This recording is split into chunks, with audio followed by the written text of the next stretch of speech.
Salam alaikum, j'espère que vous allez bien. L'examen d'un patient comateux, appréciation de la profondeur du coma étant une tâche difficile pour la plupart des médecins. Il faut savoir que l'examen des réflexes du tronc cérébral aide beaucoup dans l'examen d'un patient comateux. On abordera alors les principaux réflexes du tronc cérébral. Le premier réflexe qu'on évalue, c'est le réflexe fronto-orbiculaire, c'est-à-dire quand on percute le patient sur le front, il va cligner les yeux ou bien froncer les sourcils. Donc quand il est présent, c'est un bon signe. Quand il est absent, on a déjà un réflexe du tronc cérébral qui est absent. Il est généralement le premier à disparaître lors des comas.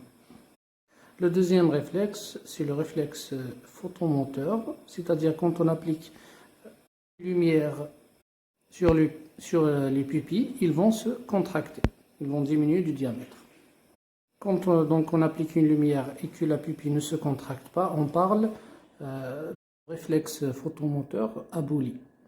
Donc quand c'est les deux yeux, c'est une mydriase bilatérale. Quand c'est uniquement dans un œil, on parle donc d'anisocorie et on mentionne quel est le côté dilaté, c'est-à-dire quel est le côté qui ne réagit pas à la lumière. Le troisième réflexe, c'est le réflexe cornéen. Donc quand on applique avec un couteau ou bien une compresse sur l'œil, donc elle va cligner. Il faut savoir que son absence, généralement, évoque un coma profond.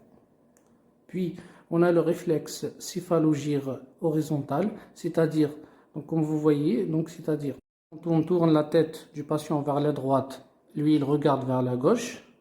Quand on tourne la tête vers la gauche, il regarde vers la droite. C'est ça la normale. Un patient qui a donc ce réflexe aboli, quand on tourne la tête vers la gauche ou bien vers la droite, l'œil reste dans sa position.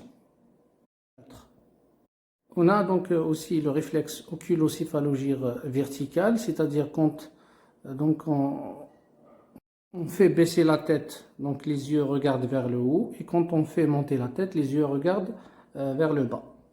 En cas d'absence de ce réflexe, donc quand on fait monter ou bien descendre la tête, eh bien l'œil reste dans sa position neutre, elle ne change pas. L'absence donc de ce réflexe-ci signe généralement un coma profond. Et en dernier, on a le réflexe oculocardiaque, c'est-à-dire quand j'appuie sur les deux yeux, quand on appuie avec force sur les deux yeux, on aura une bradycardie.